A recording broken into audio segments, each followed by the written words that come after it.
কিরে শাকচুন্নি, তুই কি ভেবেছিলি তুই আমার মুখের উপর পানি মেরে চুপচাপ এখান থেকে চলে যাবি আর আমি তোকে কিছুই করব না? তাই বলে তুই আমার এখানে হাত দিবি? অসভ্য একটা! ছাড় আমাকে, ছাড় বলছি। আমি ছাড়বো না। তুই কি করবি আমি সেটা দেখতে চাই। এত সকালে ঘুম থেকে ওঠার অভ্যাস আমার নেই, কিন্তু তুই প্রতিদিন সকালবেলায় এসে আমার মুখের উপর পানি মেরে চলে যাবি। তুই এখানে দোষ দিচ্ছিস কেন? আমি যা করেছি আম্মুর কথাই করেছি। আম্মু আমাকে বলেছে প্রতিদিন তোর সঙ্গে এটা করতে। ও তাই নাকি? কিন্তু তুই যে কলেজে গিয়ে ছেলেদের সাথে ওইসব কিছু করিস, ওগুলো কি আমি তোকে বলে দেই নাকি? আমি কি ওইসব কথা আম্মুকে বলে দেব? আরে তোর যা কথা বলার মুখ দিয়ে বল, না হয়তো হাত দিয়ে কেন করছিস? লাগছে তো আমার। এখনই যদি রুমের মধ্যে কেউ এসে পড়ে তাহলে কিন্তু কেলেঙ্কারি হয়ে যাবে বলে দিলাম। নীলের হাত দুটো তখনও নেহার বুকের মধ্যে রয়েছে। নেহা সকালবেলা নীলের মুখের উপর পানির ঝাপটা মেরে চলে যেতে চাইছিল। নীল ঘুম থেকে লাফ মেরে উঠে নেহার হাত ধরতে চেয়ে হাতটা ওখানে ভুলবশত চলে যায়। আর নীল প্রচুর পরিমাণের ফাজিল টাইপের একটা ছেলে, তাই সে আর না ছেড়ে শক্ত করে ধরে রাখে। কারণ সে যদি ছেড়ে দেয় তাহলে নেহা এক লাফে এখান থেকে চলে যাবে, আর তার কথাগুলো বলা হবে না। তাই নেহা তাকে আবারও বলে, এই নির্লজ্জ বেহায়া, কি করছিস? তোর হাতটা তুই এখনো সরাচ্ছিস না? এক্ষুনি ছাড় বলছি, তা না হলে কিন্তু আমি আম্মুর সঙ্গে সব কিছু বলে দিব বলছি কিন্তু।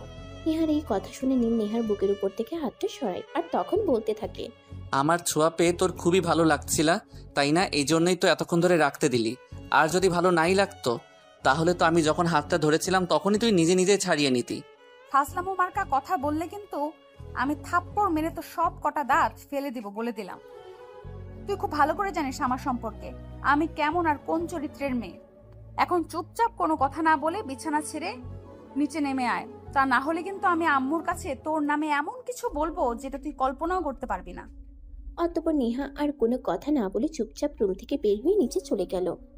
তারপর সবার জন্য নাস্তা সাজিয়ে টেবিলে নিজে খেতে বসে পড়লো। আর তখনই নীলের আম্মু সেখানে এসে উপস্থিত হলো। কি ব্যাপার নেহা, তুই একা একা নাস্তা খাচ্ছিস? নীল কোথায়? তোকে না বলেছিলাম নীলকে দেখে নিয়ে আসতে? তুই কি যাসনি নাকি? তোমার ছেলেকে ডেকে তারপর আমি এখানে এসেছি, সবার জন্য নাস্তা রেডি করেছি আর নাস্তা খাচ্ছি। এতক্ষণও যদি তোমার ছেলের ঘুম থেকে উঠে এখানে আসার সময় না হয় তাহলে আমি কি করতে পারি? তুমি নিজেই সেটা আমাকে বলো। আরে ঘুম পাগল ছেলেটাকে নিয়ে আমি আর পারি না। ছেলেটাকে কত করে বললাম একটু সকাল সকাল ঘুমিয়ে পড়বি আর সকাল সকাল ঘুম থেকে উঠবি, কিন্তু আমার ছেলেটা তো আমার কোনো কথাই শুনবে না। সে রাতে দেরি করে ঘুমাবে আর সকালবেলা দেরি করে ঘুম থেকে উঠবে। এটা তার নিত্যদিনের অভ্যাস হয়ে গেছে। তোমার ছেলেকে তুমি তোমার কথা শোনাতে পারো না, এটা তোমার ব্যর্থতা। যাই হোক, এখন তুমি নিজেই একবার গিয়ে দেখে এসো তোমার ছেলে ঘুম থেকে উঠেছে কিনা। কলেজের কিন্তু টাইম হয়ে গেছে। এই কথা শুনে নীলের আম্মু সোজা নীলের রুমে চলে যায়। তিনি রুমে গিয়ে দেখেন নীল সবেমাত্র ওয়াশরুম থেকে বের হয়েছে। তখন তিনি নীলকে বলেন, কি ব্যাপার নীল, তুমি সবেমাত্র ওয়াশরুম থেকে বের হলে? সেই কখন নেহা তোমাকে ডাকতে এসেছিল? তুমি ঘুম থেকে উঠতে এত দেরি করলে কেন? তখনই নীলের মাথায় একটা দুষ্টু বুদ্ধি এঁটে গেল। সেই সঙ্গে সঙ্গে তার মাকে বলল, মিথ্যে বলার আর জায়গা পেল না তাই না? নেহা তো আমার রুমেই আসেনি, তাহলে সে আমাকে ডাকতে আসলো কখন? সব সময় শুধু আমার নামে তোমার কাছে মিথ্যে কথা বলবে, তোমার চোখে আমাকে খারাপ রাখাই যেন এই মেয়েটার একমাত্র কাজ। আমি বুঝতে পারি না কেন এমন করে আমার সঙ্গে। তোমাকে কোনো কিছুই বোঝাতে হবে না। আমি খুব ভালো করেই জানি কে সত্য কথা বলে আর কে মিথ্যা কথা বলে। এখন চুপচাপ খাবার টেবিলে বসো। বলতে বলতে নিজের আম্মুর রুম থেকে বের হয়ে খাবার টেবিলে চলে যান আর সঙ্গে নাস্তায় জয়েন করেন। এর কিছুক্ষণ পর নীল সেখানে উপস্থিত হয় আর দুজনকে নাস্তা খেতে দেখে বলতে থাকে, আমাকে দেখে আমার কি দরকার? তোমরাই তো নাস্তা খেয়ে নিয়েছো, তাহলে আমার নাস্তাটা আমার রুমে পাঠিয়ে দিলেই পারতে। কষ্ট করে নিচে আসার কি দরকার ছিল? কথা বলো আর চুপচাপ নাস্তার টেবিলে বসে পড়ো। যদি একটাও বেশি কথা বলো তাহলে কিন্তু আগামীকাল থেকে তোমার নাস্তা বন্ধ থাকবে বলে দিলাম। আর তুমি খুব ভালো করে জানো আমি যা বলি তাই করি। হ্যাঁ, নীল এই কথাটা খুব ভালো করেই জানে তার মায়ের কথা কখনো কোনো নড়চড় হয় না।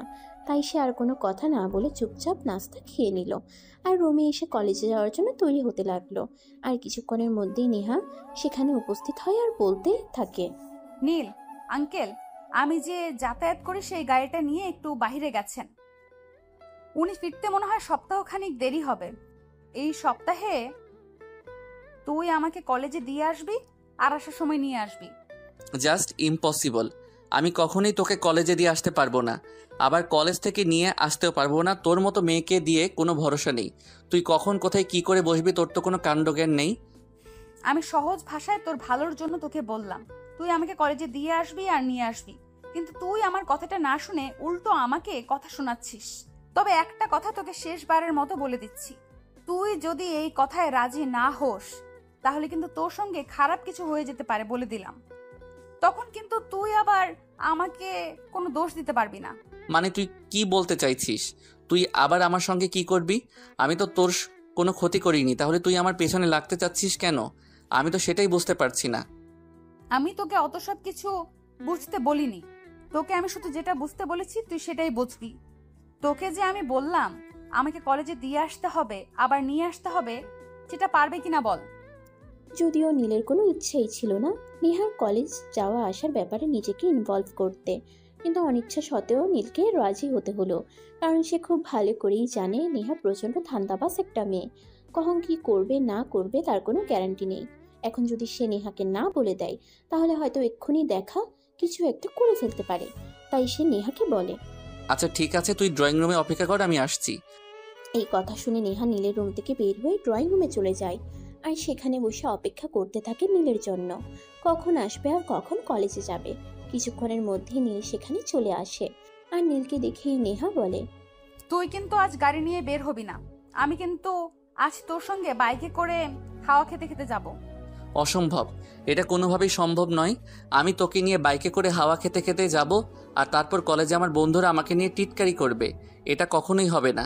তুই আমার সঙ্গে গাড়িতে যেতে চাইলে যেতে পারিস, নয়তো না যেতে পারিস, আমার কোনো যায় আসে না। তাহলে এক্ষুনি আমি আম্মুর কাছে তোর পর্দা ফাঁস করে দেবো বলে দিলাম। আচ্ছা ঠিক আছে, আমি তোকে বাইকে করে নিয়েই যাব, কিন্তু দয়া করে আম্মুকে কিছু বলিস না। এখন চল। বলতে বলতে নীল আর নেহা দুজনে বাসা থেকে বের হয়ে আর কলেজের উদ্দেশ্যে রওনা দেয়। নীল বাইক চালাচ্ছে আর নেহা তাকে জড়িয়ে ধরে বসে আছে। যদিও নীলের একটু অস্বস্তি হচ্ছিল, কিন্তু এমন সুন্দরী একটা মেয়ে মানুষের বাইকের পেছনে বসলে মন্দ হয় না। যাই হোক, এই কথা ভাবতে ভাবতে নীল বাইক চালাতে থাকলো। দূর যা ভিউয়ার্স, আপনারা তো যাতা গল্পটা নিয়ে এত দূর চলে আসলাম, কিন্তু এখনো পর্যন্ত নায়ক নায়িকার পরিচয়টা আপনাদের কাছে দিলাম না। চলুন এবার অন্তত নায়ক নায়িকার পরিচয় আপনাদের কাছে দেওয়া যাক। আমি নীল, এই বছর ইন্টার সেকেন্ড ইয়ারে পড়াশোনা করছি। আর এতক্ষণ যে মেয়েটার সঙ্গে কথাবার্তা বললাম সে হলো আমার খালাতো বোন নেহা। তোর মা এখানে যে মারা গেছে, যখন সে ক্লাস 5-এ পড়তো, তারপর তার বাবা তার মাকে হারানোর শোক ভুলতে না পেরে একটু মানসিকভাবে বিধ্বস্ত হয়ে পড়ে। তখন নেহাকে দেখাশোনা করবার মতো কেউ ছিল না, তাই আমার মা তাকে একবার এখানে নিয়ে আসে। যদিও নেহাকে আমাদের এখানে নিয়ে আসার পর তার বাবা কোনোদিন আসেনি তাকে খুঁজতে। তাছাড়া আমার বাবা মা দুজনেই নেহাকে খুব ভালোবাসে, নিজের সন্তানের মতো। তাই নেহা কোনোদিনও তার বাপ মায়ের অভাব বুঝতে পারিনি। এমনকি বলতে গেলে আমার পরিবারে আমার চাইতে তার ইম্পর্টেন্ট বেশি, আর সেটা তো আমার বলার অপেক্ষা রাখে না। আপনারা তো নিজের চোখেই দেখতে পারলেন আমার মা আমাকে বিশ্বাস না করে তার কথা বিশ্বাস করে। যাই হোক ভিউয়ার্স, বলতে বলতে অনেক দূর চলে এলাম। চলুন এবার গল্পে ফিরা যাক। বাদবাকি কথা না হয় গল্পেই জেনে নেবেন। যাই হোক, কথা বলতে বলতে নীল আর নেহা দুজনে কলেজ পর্যন্ত চলে আসলো। ক্যাম্পাসের বাইরে যখন নীল বাইক দাঁড় করালো তখনই নীলের কিছু বন্ধু বান্ধব এসে তাকে ঘিরে ধরলো আর এক একজন এক এক রকম প্রশ্ন করতে থাকলো। কি ব্যাপার দোস্ত, নেহা ম্যাডাম দেখছি আজ তোর সঙ্গে, ব্যাপারটা কি বলতো? তোরা আবার তলে তলে টেম্পো চালাচ্ছিস না তো? নেহা একদমই ফাজলামো মার্কা কথাবার্তা সহ্য করতে পারে না, তাই এই ছেলেটার কথা শুনে সে প্রচণ্ড রেগে যায় আর তৎক্ষণাৎ ওই ছেলেটার শার্টের কলার চেপে ধরে গালে ঠাস ঠাস করে দুটা বসিয়ে দিয়ে বলতে থাকে, তোকে এত বড় সাহস কে দিয়েছে আমাকে নিয়ে এসব বাজে বাজে কথা বলার? তুই জানিস না আমার সম্পর্কে? আজ 2 বছর ধরে তোদের কলেজে পড়াশোনা করেছি, এতদিনে তো আমাকে জেনে যাওয়ার কথা। আরে নেহা, কি হচ্ছে এসব? তুই কি করছিস এসব? এরা যদি প্রিন্সিপালের কাছে বিচার দেয় তাহলে কি হবে? তুই সেটা জানিস তো? স্যার তো আর এদের চরিত্র সম্পর্কে কোনো কিছুই জানে না। তাই হয়তো আমাকে উল্টাপাল্টা কিছু বলতে পারে। কিন্তু আমি যখন এদের সম্পর্কে প্রিন্সিপালের কাছে কমপ্লেন করব, তখন প্রিন্সিপালের মুখ শুকিয়ে চুইংগাম হয়ে যাবে। নীলের সঙ্গে কথা শেষ করে নেহা আবার ওই ছেলেটার তলপেটে একটা খুশি মেরে বলতে থাকে। নেক্সট টাইম শুধু আমাকে কেন, এই কলেজের কোনো মেয়েকে নিয়ে বাজে মন্তব্য করার আগে আমার কথা 10 বার মনে করবি। তা না হলে আমি তোদের এমন অবস্থা করব যেটা তোরা কল্পনাও করতে পারবি না। ঠিক আছে নেহা, আমি বুঝতে পারিনি। I am so sorry. Please তুমি আমাকে এবারের মতো ক্ষমা করে দাও, আর কখনো এমন ভুল করব না। বলতে বলতে ওই ছেলেগুলো সেখান থেকে চলে গেল, আর নেহা কলেজ ক্যাম্পাসে প্রবেশ করলো। আর তখনই তার বান্ধবী রিমি সেখানে উপস্থিত হলো। গুড মর্নিং দোস্ত, কি অবস্থা তোর? কেমন আছিস? কলেজ ক্যাম্পাস পর্যন্ত পৌঁছানোর আগে ভালোই ছিলাম, কিন্তু ক্যাম্পাসে পৌঁছাতেই আমাকে নিয়ে একটু বাজে মন্তব্য করেছে, আর আমিও সঙ্গে সঙ্গে তাদেরকে ধোলাই দিয়েছি। সে একদম, তুই ঠিকঠাক কাজ করছিস? আমাদের ক্লাসের ছেলেগুলো একটু বেশি বদমাইশ হয়ে গেছে। যখন তখন যাকে ইচ্ছা তাকে নিয়েই আজে বাজে মন্তব্য করে। এদের সাহস অনেক বেড়ে গেছে। তুই আজ এদেরকে একটু রামধলাই দিয়েছিস, একদম ভালো কাজ করেছিস। কলেজের প্রত্যেকটা মেয়ে যদি তোর মতো হতো তাহলে অনেক ভালো হতো। এ নিয়ে তুই কোনো চিন্তা করিস না। যদি আর কোনো দিন আমাদের ক্লাসের কোনো ছেলে কোনো মেয়েকে নিয়ে আজে বাজে মন্তব্য করে, তুই শুধু আমাকে ইশারা দিয়ে দেখিয়ে দিবি, তারপর দেখবি আমি ওদের কি হাল করি। আচ্ছা ঠিক আছে, সেটা সময় হলে দেখা যাবে। এখন ক্লাসে চল, ক্লাসের সময় হয়ে গেছে। তোকে একটা কথা বলতে ভুলে গেছি, আমাদের কলেজে আজ একজন নতুন লেকচারার আসবে। ও তাই নাকি? নতুন লেকচারার আসবে? তাহলে তুই আমাকে বলিসনি কেন? যাই হোক, এখন ক্লাসে চল, পরেরটা পরে দেখা যাবে। এই কথা বলতে বলতে রিমি আর নেহা দুজনেই ক্লাসরুমের দিকে অগ্রসর হয়। দেখতে দেখতে ক্লাস শুরু। এভাবে দেখতে দেখতে দিনটা কেটে যায়। বিকাল 3টার দিকে কলেজ ছুটি হয়। কলেজ ছুটি হওয়ার পর নেহা কলেজের গেটে নীলের জন্য অপেক্ষা করতে থাকলো। বেশ কিছুক্ষণ পর নীল কলেজ থেকে বের হয়। নেহাকে দাঁড়িয়ে থাকতে দেখে সে বলে, কি ব্যাপার নেহা, কি হয়েছে? তুই এখানে দাঁড়িয়ে আছিস কেন? কেন আমি এখানে দাঁড়িয়ে আছি বলে তোমার কোনো সমস্যা হচ্ছে নাকি? তুই জানিস না আমি এখানে কেন দাঁড়িয়ে আছি? দেখ, আমি খুব ভালো করে জানি তুই এখানে কেন দাঁড়িয়ে আছিস, কিন্তু আমি আন্তরিকভাবে দুঃখিত। তোকে আমি আমার বাইকে করে নিয়ে যেতে পারবো না, কারণ তুই কোথায় কি করবি তার কোনো জ্ঞান নেই তোর। সকালবেলা যদি আমি তোকে আমার সঙ্গে না নিয়ে আসতাম তাহলে হয়তো এত বড় একটা ঘটনা ঘটতো না। যাই হোক, সর্বশেষ কথা হলো তুই একটা রিক্সা অথবা অটো নিয়ে বাসায় চলে আয়, কিন্তু আমি তোকে আমার সঙ্গে নিতে পারবো না। বললেই হলো? তুই আমাকে বলবি আর আমি রিক্সা অথবা ওটা নিয়ে বাসায় চলে যাব? কখনোই না। আমি তোর সঙ্গে বাইকে করে কলেজে এসেছি, আর এখন তোর সঙ্গেই বাসায় যাব। তা না হলে কিন্তু আমি কি করতে পারি সেটা তুই ভালো করেই জানিস। এই কি সমস্যা তোর? তুই সব সময় আমার সঙ্গে এরকম করিস কেন? আমি কি তোর বিয়ে করা জামাই নাকি সব সময় আমার উপর অধিকার ফলাতে আসিস? তোর যদি পার্সোনালি আমার জামাই হওয়ার ইচ্ছা থাকে তাহলে আম্মুকে বলে দিস, তাহলে কি হবে? তোর মতন হ্যান্ডসাম একটা ছেলেকে বিয়ে করতে আমার কোনো আপত্তি নেই। আমি নির্দ্বিধায় হ্যাঁ বলে দেব। তোর কথা শুনলে আমার ইচ্ছে হয় আমি নিজের মাথাটা বাড়ি মেরে নিজেই ফাটিয়ে ফেলি। তোর যে দার্জিলিং মার্কা ক্যারেক্টার, এই বিষয়ে জানলে বাংলাদেশের কোন ছেলে তোকে বিয়ে করতে সম্মত হবে কিনা সেই বিষয়ে আমার যথেষ্ট সন্দেহ রয়েছে। দেখ, বেশি কথা বলে আমার সঙ্গে বাড়াবাড়ি করিস না, তাহলে এর পরিণাম যে খুব খারাপ হবে সেটা কিন্তু তুই খুব ভালো করেই জানিস। আমার মেজাজ এমনিতেই অনেক খারাপ আছে, এখন যদি তুই এইসব ফাজলামো মার্কা কথাবার্তা বলে আমার মেজাজ আরো খারাপ করিস তাহলে কিন্তু এর পরিণাম খুবই খারাপ হবে। তখন নীল আর কোনো কথা বলল না, কারণ সে খুব ভালোভাবেই বুঝতে পারছে এখন যদি নেহার সঙ্গে কোনো কথা বলে তাহলে এর পরিণাম ভালোর চাইতে খারাপই বেশি হবে। তাই সে নেহার সঙ্গে আর কোনো কথা না বাড়িয়ে বলে, ঠিক আছে চল আমার সঙ্গে, তবে রাস্তায় যেতে যেতে কিন্তু একদম এসব ফাইজলামো মার্কা কার্যকলাপ করবি না, তাহলে কিন্তু আমি তোকে রাস্তায় ফেলে রেখে চলে যাব বলে দিলাম।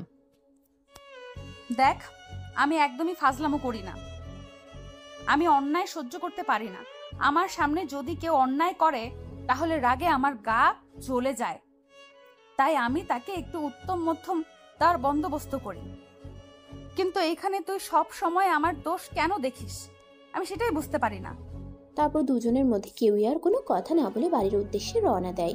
বাড়িতে আসতেই নীলের মা বলে, কি নেহা, ব্যাপার কি হয়েছে তোমার হাতে? এটা কাটা দাগ কিসে? অনেকটা রক্ত বের হয়েছে, মনে হয় রক্ত একদম শুকিয়ে আছে।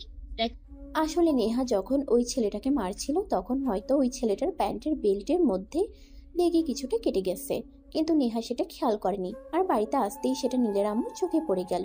তখন নেহা বিষয়টাকে ধামাচাপা দেওয়ার জন্য বলে, আম্মু, ক্যাম্পাসে হাঁটতে গিয়ে একটু পড়ে গেছিলাম আর তখনই এই ব্যথাটা পেয়েছি। তোমরা যে কি করো না, আমি কিছুই বুঝতে পারি না। হাতটা কেটে গেছে কিন্তু সেদিকে তোমার খেয়ালই নেই। তোমরা তোমাদের মতোই রয়েছো। দেখো আম্মু, চিন্তা করা ভালো, কিন্তু বেশি চিন্তা করা কিন্তু একদমই ভালো নয়। আমার হাতটা একটুখানি কেটেছে, এতটাও কেটে যায়নি যে তোমাকে এত টেনশন নিতে হবে। যাই হোক, আমি ফার্স্ট এইড করে নেব, তোমাকে কোনো চিন্তা করতে হবে না। আরে না, আমাকে কোনো চিন্তা করতে হবে? তোমরা তো এখন অনেক বড় হয়ে গেছো, আমাকে তোমাদের আর কোনো প্রয়োজন নেই। আরে আম্মু, তুমি এইভাবে কথা বলছো কেন? বললাম তো আমার হাতটা অনেকটা কাটেনি, অল্প একটু কেটেছে। আমি নিজে নিজেই ফার্স্ট এইড করে নিতে পারবো, তোমাকে এত টেনশন করার কিছুই নেই। কিন্তু নীলের আম্মু নেহার কোনো কথা না শুনে সেখান থেকে চলে গেল। অপরদিকে নেহাও কারোর সঙ্গে আর কোনো কথা না বলে চুপচাপ রুমে চলে আসে। আর রুমে এসে হাত প্রথমে ব্যান্ডেজ করে নেয়, তারপর ওয়াশরুমে চলে যায় ফ্রেশ হওয়ার জন্য। তারপর ফ্রেশ হয়ে এসে রুমে শুয়ে শুয়ে বিশ্রাম নিতে থাকে। দেখতে দেখতে বিকেল পেরিয়ে সন্ধ্যা হয়ে গেল। সবাই নাস্তা করার জন্য টেবিলে এসেছে। এমন সময় হঠাৎ নীল বলল, দেখ নেহা, এটা তো আমরা সবাই খুব ভালো করে জানি যে তুই অন্যায় সহ্য করতে পারিস না, কিন্তু তোর সামনে যে এত বড় একটা অন্যায় হচ্ছে সেটা তুই কেন থামাচ্ছিস না? মানে তুমি কি বলতে চাইছো? আমি তো কিছুই বুঝতে পারছি না। আমার সামনে আবার কি অন্যায় হচ্ছে যেটা আমি দেখেও থামাচ্ছি না? দেখ, তোর খুব কাছের বান্ধবী রিমি, তাকে কেউ একজন যাওয়া আসার পথে বেশ কয়েকদিন ধরে বিরক্ত করছে, কিন্তু সেই বিষয়ে রিমি আমাকে কোনো কিছুই বলেনি। আমি কলেজের ছেলেপেলেদের কাছে বিষয়টা জেনেছি। তাহলে এই বিষয়টা নিয়ে তুই কিছু করছিস না কেন? আরে, এটা তুই কি বলছিস? আমার বান্ধবী রিমিকে কেউ বিরক্ত করছে, আর এই কথাটা আমি এখন শুনলাম?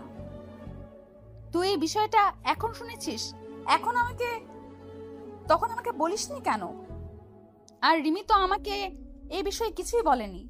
কারণ রিমি খুব ভালো করেই জানে, সে যদি এই ছেলেটার বিষয়ে তোর কাছে কিছু বলে তাহলে এই ছেলেটার কপালে কি থাকতে পারে, তাই রিমি ভয় পেয়ে তোকে কিছু বলেনি।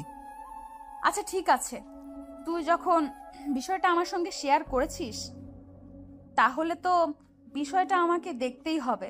ছেলেটার কত বড় সাহস, সে আমার বান্ধবীকে বিরক্ত করে, ভীমরুলের চাকে হাত দিয়েছে।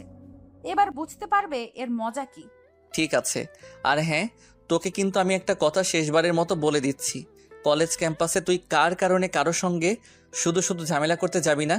তারপর কেউ আর কোনো কথা না বলে চুপচাপ নাস্তা শেষ করে যার যার রুমে চলে যায় আর পড়তে বসে। দেখতে দেখতে রাত প্রায় 12টা বেজে যায়। তারপর সবাই মিলে রাতের খাওয়া দাওয়া শেষ করে ঘুমিয়ে পড়ে। সকালবেলা নীলের আম্মু নেহাকে ডাকতে যায়। এই নেহা, কি হয়েছে তোর? এত বেলা পর্যন্ত ঘুমাচ্ছিস কেন? তুই তো কখনোই এত বেলা পর্যন্ত ঘুমাস না। তোর আবার শরীর খারাপ করেনি তো? শরীর খারাপ করলে আজ কলেজ যেতে হবে না, বাড়িতেই থাক। আরে আম্মু থামো তো, তুমি কি সব তখন থেকে বলে যাচ্ছ?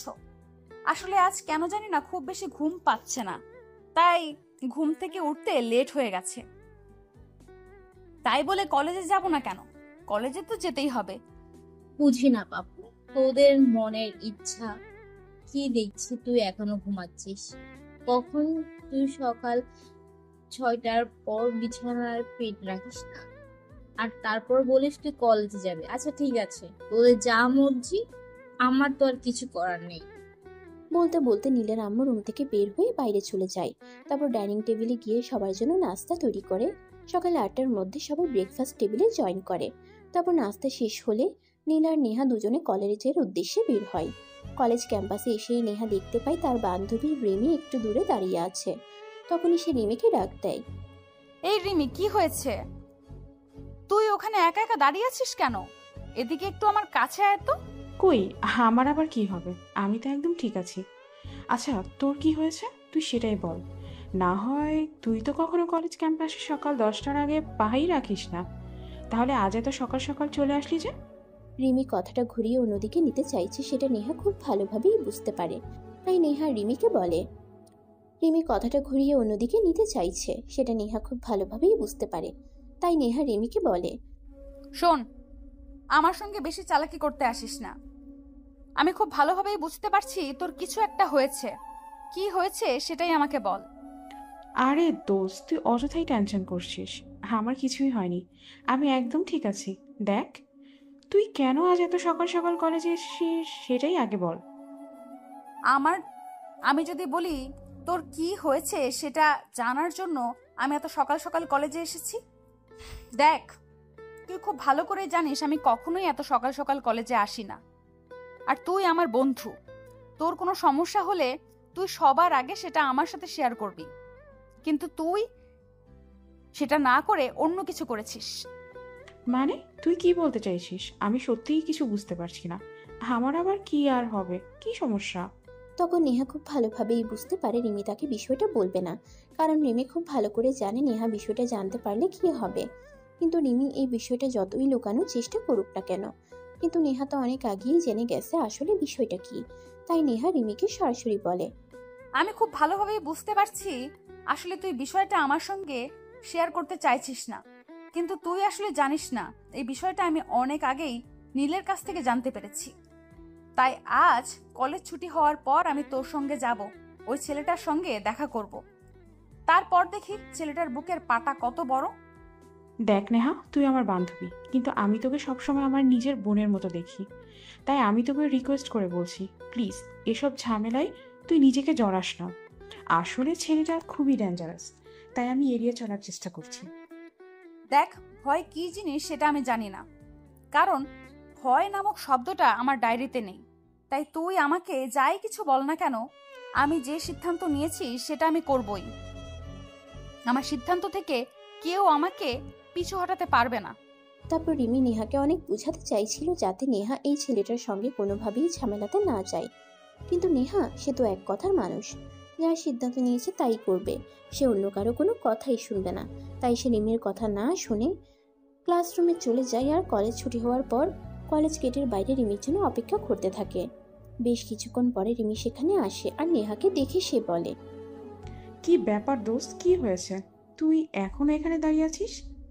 নীল তো চলে যাবে মনে হয়, তারপর তুই কার সঙ্গে বাসায় যাবি? আমি কিভাবে বাসায় যাব না যাব সেই বিষয়ে তোকে কোনো চিন্তা করতে হবে না। তুই এক্ষুনি একটা রিক্সা ডাক আর তোর বাসার দিকে রওনা দে। আমি এক্ষুনি তোর সঙ্গে যাব আর ওই ছেলেটার সঙ্গে দেখা করব। তারপর দেখ আমি কি করি। দোস্ত, তোকে আমি আবারও রিকোয়েস্ট করে বলছি, আমার সঙ্গে যাওয়ার কোনো প্রয়োজন নেই। ছেলেটা খুবই ডেঞ্জারাস, তোর কোনো ক্ষতি করতে পারে। ক্ষতি যদি করেই থাকে তাহলে সে আমার ক্ষতি করবে, তাহলে তোর এত চিন্তা করার কি আছে? তোকে আমি যেটা বলেছি তুই সেটাই কর। নেহার এই কথা শুনে রিমি বাধ্য হয়ে রিক্সা ডাক দেয় আর তার বাসার উদ্দেশ্যে রওনা দেয়, কারণ সে খুব ভালোভাবেই বুঝতে পেরেছে এখন আর যাই হোক নেহা নামক মেয়েটাকে শান্ত করা যাবে না। বেশ কিছুক্ষণ রিক্সাটা চলার পর একটা জায়গায় এসে দাঁড়ালো, আর তখন রিমি কিছুটা দূরে দাঁড়িয়ে থাকা একটা ছেলেকে উদ্দেশ্য করে বলল। ওই যে সামনে দাড়িওয়ালা ছেলেটা দেখতে পারছিস, ওই ছেলেটাই। এই ছেলেটাই প্রতিদিন আমাকে এখানে বিরক্ত করে, কিন্তু ছেলেটার বাবা এই এলাকার খুব প্রভাবশালী একজন মানুষ, তাই আমি ভয় পেয়ে কাউকে কিছু বলি না। সে যেই হোক, তোকে কোনো চিন্তা করতে হবে না, আমি দেখছি বিষয়টা। বলতে বলতে নেহা ওই ছেলেটার সামনে গিয়ে দাঁড়ায় আর কাঁধের উপর হাত রেখে বলতে থাকে। ওই মামুর বেটা তোর নাকি নতুন পাকনা গজিয়েছে, কই সেই পাকনা আমাকে একটু দেখাতো। আরে ওই ম্যাডামকে আপনি আর আরে ওই ম্যাডামকে আপনি আর আপনি আমার এখানে এসেছেন কেন? আপনার আমার কাছে কি চাই? প্রেম না ভালোবাসা, কোনটা? কোনোটাই চাই না, আমি এখানে এসেছি সম্পূর্ণ অন্য একটা কারণে। তোকে একটু উত্তম মধ্যম দিতে চাই।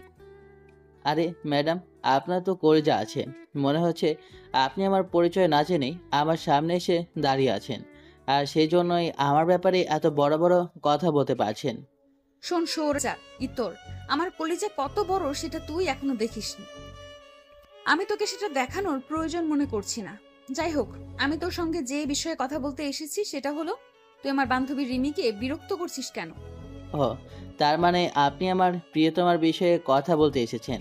আমি আমার প্রিয়তমাকে অনেক ভালোবাসি, তাই তো আমি আমার প্রিয়তমাকে প্রতিদিন আমার ভালোবাসার কথা বলতে আসি, কিন্তু আপনি কে আর কেনই বা এই বিষয়ে কথা বলছেন? আমি কে সেই বিষয়ে তোর কোনো জ্ঞান না থাকলেও চলবে, কিন্তু আমি তোকে যেটা বলতে চেয়েছি সেটা হলো আজকের পর থেকে তুই আর কখনো রিমিকে বিরক্ত করবি না। আরে এসব আপনি কি বলছেন? আমি আমার ভালোবাসার মানুষকে বিরক্ত করতে যাব কেন? আমি রিমিকে খুব ভালোবাসি, তাই প্রতিদিন আমি আমার ভালোবাসার কথা জানাতে রিমির সামনে এসে দাঁড়াই, কিন্তু এটাকে আপনি বিরক্তির চোখে দেখছেন কেন?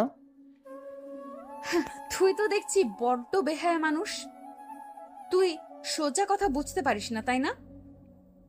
আচ্ছা, তুই আমাকে একটা কথা বলতো, তুই যে রিমির পিছনে ঘুরঘুর করিস, রিমি কি তোকে ভালোবাসে এই কথা বলেছে, বা কখনো ভালোবাসবে সেই কথা বলেছে?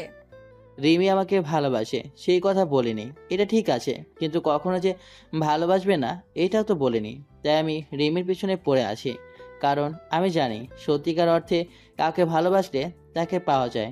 আর যাই হোক, আপনার সঙ্গে এত কথা বলে টাইম ওয়েস্ট করার সময় আমার হাতে নেই, আমি এখন আসি। এই কথাটা বলে নিলয় নামের ছেলেটা সেখান থেকে চলে যেতে চাইছিল, আর তখনই নেহা ওই ছেলেটার শার্টের কলার ধরে ফেলে আর গালে কয়েক ঘা বসিয়ে দিয়ে বলতে থাকে, ওই করস তো টোটো কোম্পানিতে চাকরি, তাহলে তোর আবার এত ব্যস্ততা কিসের? আমি তোর সঙ্গে কথা বলতে এলাম যাতে তুই রিমিকে আর কখনো বিরক্ত না করিস, আর তুই আমাকে পাত্তা না দিয়ে এখান থেকে চলে যাচ্ছিস। এই বিষয়টা জাস্ট আমি মানতে পারলাম না। তখনই পিছন ফিরে নেহাকে থাপ্পড় মারতে চাইছিল, কিন্তু নেহা ছেলেটার হাত ধরে ফেলে আর এমনভাবে মোচকে দেয় যাতে ছেলেটার কবজি ভেঙে যায়। আর তখনই নেহা ওই ছেলেটাকে বলতে থাকে, আশা করি এবার তুই আমার পরিচয়টা পেয়ে গেছিস, আর কখনোই আমার বান্ধবীকে বিরক্ত করতে আসবি না। আর একটা কথা, আজকের পর থেকে আমি তোর পেছনে গার্ড লাগিয়ে রাখবো। যদি আমি কখনো জানতে পারি তুই শুধু আমার বান্ধবী না, এলাকার অন্য কোনো মেয়ের সঙ্গেও ইফটিজিং করার চেষ্টা করেছিস, তাহলে আমি তোকে সেখানেই মেরে পুঁতে ফেলে আসবো। তখন ওই ছেলেটা আর কোনো কথা না বলে চুপচাপ ওখান থেকে চলে গেল। আর নেহা বাসায় চলে আসলো।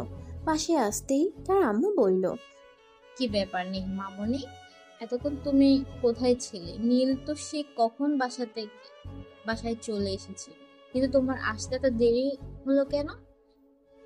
আম্মু, আসলে আমার একটু কাজ পড়ে গিয়েছিল, তাই আসতে দেরি হলো। যাই হোক, আমার খুব ক্ষুধা পেয়েছে, আমি ফ্রেশ হয়ে আসছি, আমার জন্য খাবার রেডি করো।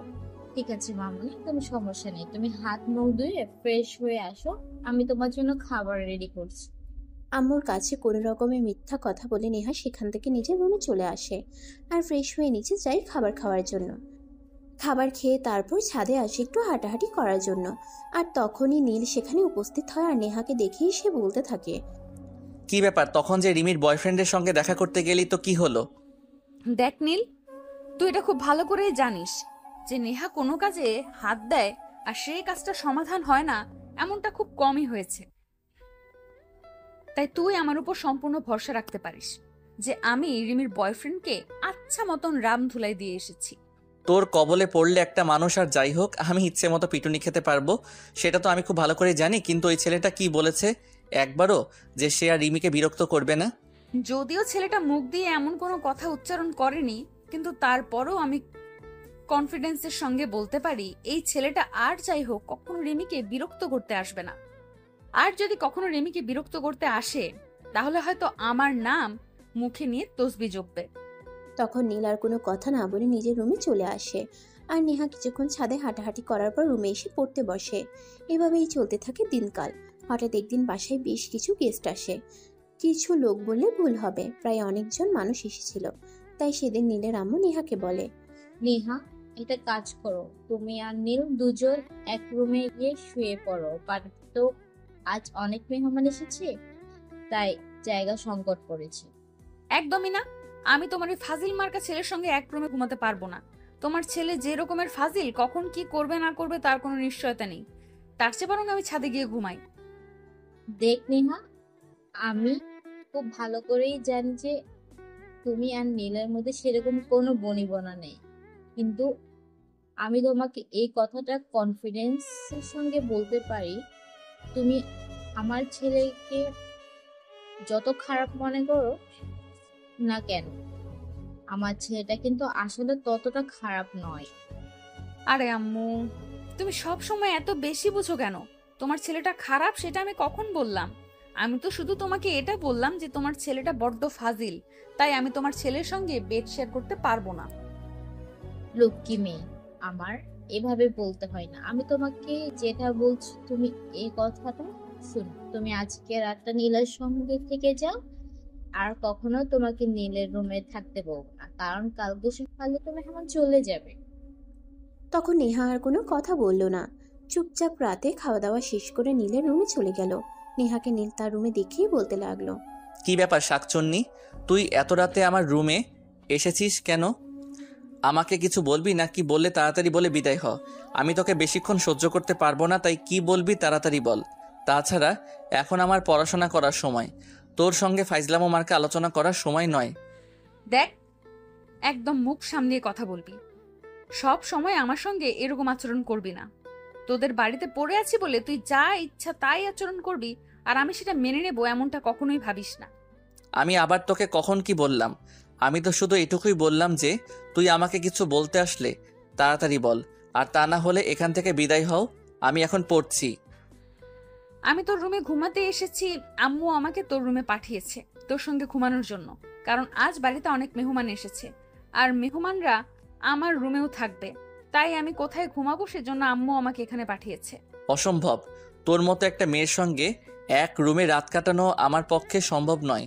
তুই অন্য কোথাও গিয়ে ঘুমাও, আমি তোকে আমার রুমে জায়গা দিতে পারবো না।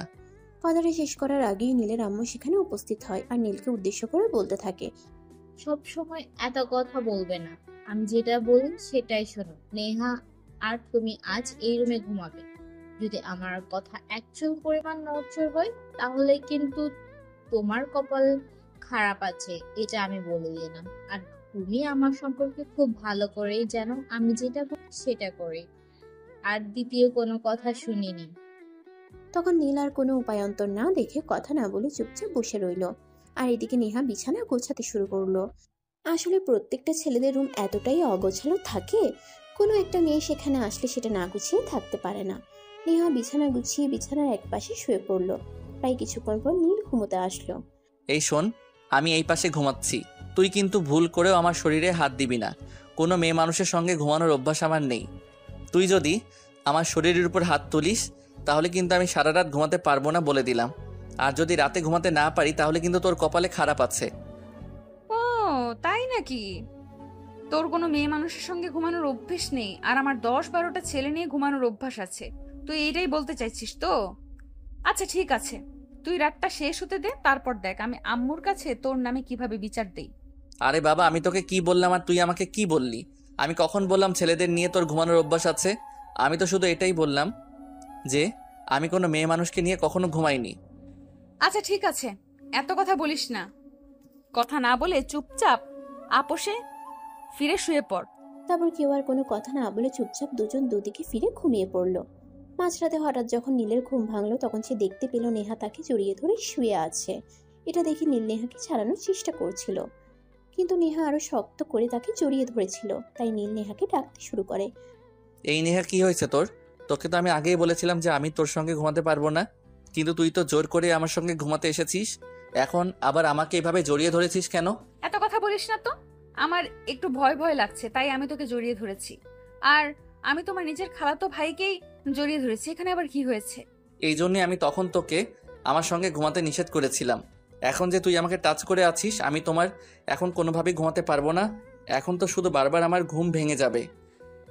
কোনো কথা না বলে চুপ করে ঘুমাবি নাকি কয়েকটা দিতে হবে? এইটা তুমি খুব ভালো করে জানিস যে ঘুমের মধ্যে বিরক্ত করা আমি একদমই পছন্দ করি না, আর তুই সেটাই করছিস। ঠিক আছে বাবা, কোনো সমস্যা নেই, আমি তোকে কোনো বিরক্ত করব না, কিন্তু দয়া করে আমাকে ছেড়ে দিয়ে একটু দূরে গিয়ে ঘুমা। আমাকে তুই যদি এভাবে জড়িয়ে ধরে রাখিস তাহলে আমার দম বন্ধ হয়ে আসবে আর আমি ঘুমাতে পারবো না। কিন্তু নেহার এই কথা কান পর্যন্ত পৌঁছেছে কিনা সেটা ঠিকমতো বোঝা গেল না, কারণ নেহার কোনো প্রতিক্রিয়া হলো না। সে আগের মতোই নীলকে জড়িয়ে ধরে শুয়ে আছে। যাই হোক, তখন নীল বুঝতে পারে আর যাই হোক নেহা তাকে ছেড়ে ঘুমাবে না, তাই সে ঘুমানোর চেষ্টা করলো। যদিও সেদিন রাতে ভালো মতো ঘুম হলো না, কিন্তু আজ ঘুমন্ত অবস্থায় কোনো রকমের রাতটা পার করলো। সকালবেলা ঘুম থেকে উঠেই নীল নেহাকে বলতে লাগলো, এই এত নির্লজ্জ মার্কা চরিত্র কেন তোর? আমাকে বলতো। আমি তোকে কতবার বলেছিলাম আমাকে জড়িয়ে ধরে ঘুমানোর চেষ্টা করবি না, কিন্তু তুই আমার কোনো কথা না শুনে সেটাই করেছিস। তুই কি আমার বিয়ে করা বউ না কি রে? তুই যদি আমাকে তোর বউ বানাতে চাস, তাহলে আমি তোর বউ হয়ে সারা জীবন তোর কাছে থেকে যেতে চাই। আমি তোর কাছ থেকে কোথাও যেতে চাই না। আমার তো মাথা খারাপ হয়েছে। তোর মতো একটা মেয়েকে আমি আমার বউ বানাবো কখনোই না। তুই আমার সামনে থেকে সর, আর কখনো আমার রুমে ঘুমাতে আসবি না। এটা তোকে শেষবারের মতো বলে দিলাম। আচ্ছা ঠিক আছে, সে তোর যা ভালো মনে হয়। বলতে বলতে নেহা নীলকে আর কোনো কথা বলার সুযোগ না দিয়ে চুপচাপ ওই রুম থেকে বের হয়ে চলে আসলো আর নিজের রুমে এসে ফ্রেশ হয়ে নিল। তারপর নাস্তা করে কলেজে চলে গেল। এভাবে বেশ ভালোই কাটছিল দিন। হঠাৎ একদিন নেহা ড্রয়িং রুমে বসে টিভি দেখছিল। হঠাৎ নেহা কলিং বেলের আওয়াজ শুনতে পায়, আর তখনই তার আম্মা বলে, কি ব্যাপার নেহা? ওই তুই সে কখন থেকে কেউ একজন কলিং বেল বাজাচ্ছে, কেউ দরজা খুলিস না কেন? এই সময় তো কারোর আসার কথা নেই, তাহলে হঠাৎ করে কে আসলো? আমি তো সেটাই ভাবতে পারছি না, তাই তো একটু বোঝার চেষ্টা করছি। এত কিছু বোঝার কোনো প্রয়োজন নেই। আমি তোকে দরজা খুলতে বলেছি, তুই দরজা খোল, আর কোনো কথা বলবি না। আইসে মহাবিজ্ঞানী এত ধ্যান ধারণা করার জন্য। তখন নেহা আর কোনো কথা না বলে চুপচাপ দরজাটা খুলে। কিন্তু দরজা খোলার পর সে যেই মানুষটাকে তার সামনে দাঁড়িয়ে থাকতে দেখে সেটার জন্য সে মোটেও প্রস্তুত ছিল না। বাবা, তুমি এখানে এতদিন পর কেন আসলে? আমি তো ভুলেই গেছিলাম আমার একজন বাবা আছে। কেন, তুই কি বাবা ছাড়া এমনি এমনি জন্মেছিলি নাকি যে বাবার কথা মনে পড়ে না তোর? যাই হোক, মা ওসব কথা পরে হবে। আগে তুই আমার একটু বুকে আয় তো। কতদিন ধরে আমার বুকটা হাহাকার করছে তোকে একবার বুকের সঙ্গে জড়িয়ে নেওয়ার জন্য। প্লিজ একবার আমার বুকে আয়। বাবা, তুমি জানো সেই ছোটবেলা থেকে কত অপেক্ষা করি তুমি আসবে। সবার বাবা আসে, কিন্তু তুমি আসো না। সবার বাবা সবাইকে কত আদর করে। যদিও আম্মু আর খালুজান আমাকে অনেক আদর রেখেছেন, কিন্তু তারপরও তোমার কথা তবে বলতে পারি না। দুজনের কথোপকথন রান্নাঘর থেকে শোনা যাচ্ছিল, কিন্তু কি কথা হচ্ছে সেটা ঠিক মতো বোঝা যাচ্ছিল না। তাই নীলের আম্মু নেহাকে উদ্দেশ্য করে বলে, তুমি একবার বাইরে এসে দেখো আমি কার সঙ্গে কথা বলছি। তারপর যদি তোমার মনে হয় যে আমি ফালতু কথা বলছি, তাহলে সেটাই, কিন্তু প্লিজ তুমি একবার বাইরে এসে দেখো কে এসেছে। এই কথা শুনে নীলের আম্মু অনেকটা চমকে যায়। সে বুঝতে পারে না নেহা কার কথা বলছে আর কে এসেছে। তাই সে রান্নাঘর থেকে বের হয়ে এসে বলে, আরে রোহান, তুমি এতদিন পর কোথা থেকে আসলে? আমরা তো ভেবেছিলাম তুমি হয়তো আমাদের ছেড়ে অনেক দূরে চলে গেছো, আর কখনো ফিরে আসবে না। তোমার মেয়েটা প্রতিদিন অপেক্ষা করে তোমার জন্য, তুমি ফিরে আসবে বলে, কিন্তু তুমি ফিরে আসো না। আপা, আপনি তো খুব ভালো করেই জানেন নেহার মাকে আমি কতটা ভালোবাসতাম। সে তো আমার পুরো জীবনটা জুড়ে রয়েছিল।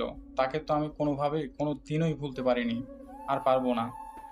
এইটা তোমাকে মুখ দিয়ে বলতে হবে না, আমরা সবাই খুব ভালো করে জানি তুমি নেহার মাকে কত ভালোবাসো, কিন্তু সে আমাদের ছেড়ে এভাবে হঠাৎ চলে যাওয়াটা আমরা কেউই মেনে নিতে পারছি না। যাই হোক, তুমি এতদিন কোথায় ছিলে? এই তো ছিলাম, ঘুরে ঘুরে আসলে।